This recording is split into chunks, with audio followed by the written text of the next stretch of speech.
Oke, kali ini kita bakal bahas sebuah cerita. Ya, ini cerita fiksi sih, tapi rasanya sangat nyata bagi banyak orang. Ini tentang perjalanan psikologi seorang trader.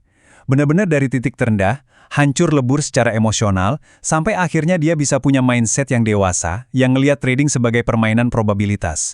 Intinya, ini cerita tentang gimana caranya menaklukkan diri sendiri di tengah pasar yang, ya kita tahu, penuh ketidakpastian. Nah, ini dia nih pemicunya. Kalimat sakti yang mungkin sering banget Anda lihat.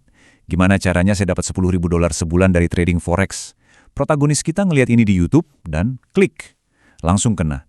Janji kebebasan finansial, janji hidup enak, inilah yang ngejerumusin dia ke dunia trading yang liar itu.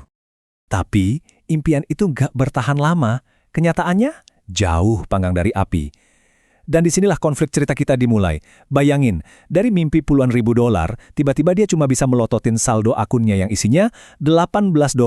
Cuma $18. Dari titik paling bawah inilah, kita akan mulai bedah perjalanannya. Oke, kita mulai dari awal. Bagian pertama, mimpi trading yang menyilaukan. $350. Inilah profit dari kemenangan besar pertamanya. Wah, rasanya itu euforia banget. Kayak dapat tiket emas gitu. Dia ngerasa ini adalah awal dari kehidupan baru yang dia impikan. Nah, satu kemenangan ini langsung memicu fantasi yang, jujur aja, berbahaya. Otaknya langsung hitung-hitung nih. Oke, $350 sehari, berarti bisa jadi $35.000 sebulan. Dia mulai mikir, kalau hari ini bisa dapat segini, sebulan bisa dapat berapa? Kalau lotnya digedein, bisa dapat berapa? Ini jebakan psikologis klasik, di mana satu kemenangan acak dianggap sebagai kepastian. Fantasinya udah ngalahin realita. Tentu aja, mimpi itu nggak bertahan lama. Fantasinya hancur berkeping-keping dan dia masuk ke siklus kehancuran. Dan disinilah kita lihat perbedaannya. Kontrasnya tajam banget. Mimpinya $10.000 sebulan. Kenyataannya, saldo akun sisa $18. Mimpinya, kebebasan total. Kenyataannya, cuma bisa diam membeku di kamar gelap jam 3 pagi. Dulu dia percaya siapa aja bisa lakuin ini. Sekarang dia sadar, ternyata gue nggak bisa.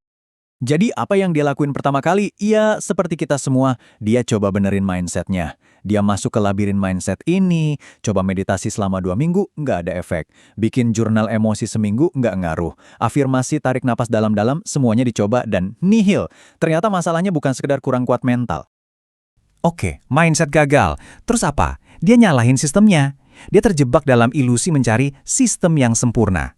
Pindah-pindah terus, dari moving average ke Bollinger Bands, strategi breakout, support resistance, RSI, dan masih banyak lagi. Tiap kali kena losing streak, dia buang sistemnya, cari yang baru. Dia nggak sadar kalau masalahnya, ya bukan di sistemnya. Nah, di titik paling rendahnya, dia nemu sebuah artikel yang ngebawa dia ke cara berpikir yang baru. Ini titik baliknya. Inilah mentornya. Dia nemuin 2 buku yang mengubah segalanya. Satu buku itu ibarat ngajarin tangannya, apa yang harus dilakukan, gimana cara bikin sistem, gimana cara mengujinya. Buku yang kedua itu buat pikirannya. Kenapa kok dia nggak bisa ngelakuin apa yang dia tahu harus dia lakuin. Satu untuk praktek, satu lagi untuk psikologi. Konsep utamanya itu ini, pisahin peran. Ada yang namanya mode bos dan mode karyawan. Mode bos itu tugasnya ngerancang sistem, nguji sistemnya buat nyari statistical edge. Kerjaan ini dilakuin di luar jam trading. Nah, pas jam trading, dia harus jadi mode karyawan. Tugasnya cuma satu, ngikutin aturan sistem secara mekanis, titik. Dia sadar, selama ini dia itu kayak karyawan yang sok-sokan ngambil alih kerjaan bos pas lagi sibuk-sibuknya. Terus apa sih statistical edge atau keunggulan statistik itu? Gampangnya gini deh, anggap aja kayak kasino. Kasino kan tahu mereka bisa aja kalah di satu putaran roulette. Tapi karena probabilitasnya sedikit lebih mihak mereka, setelah ribuan kali putaran, mereka udah hampir pasti untung. Nah, sistem trading juga gitu. Satu trade itu bisa menang, bisa kalah, acak. Tapi setelah ratusan kali trade, sistem yang punya edge ini dirancang untuk ngasilin profit.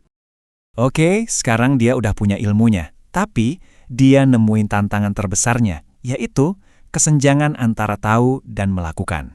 Ini nih, jurang antara ngerti konsepnya di kepala sama bener-bener ngelakuinnya pas duit beneran dipertaruhin.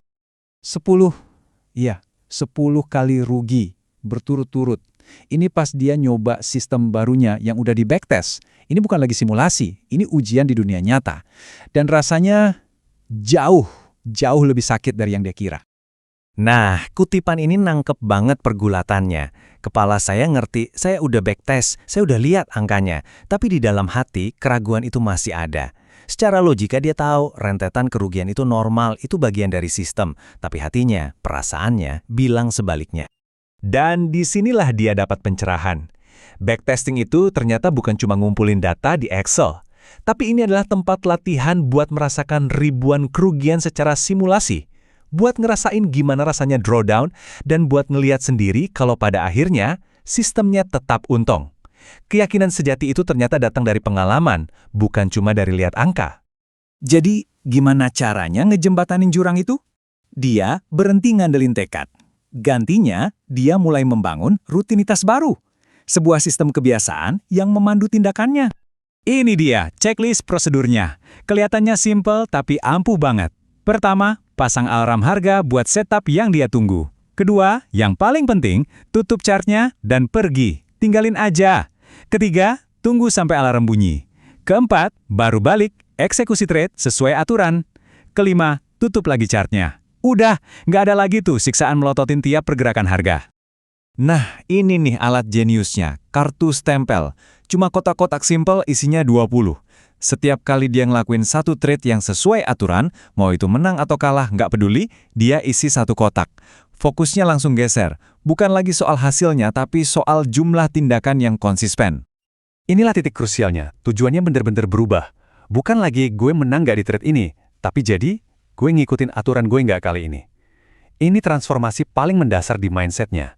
Proses jadi lebih penting daripada hasil satu trade. Nah, lewat rutinitas baru ini, semuanya berubah. Cara dia ngelihat trading, risiko, bahkan emosinya sendiri. Akhirnya dia sampai pada pola pikir trader yang matang. Pergeseran keyakinannya kelihatan jelas di sini. Dulu dia percaya kemenangan itu yang paling penting.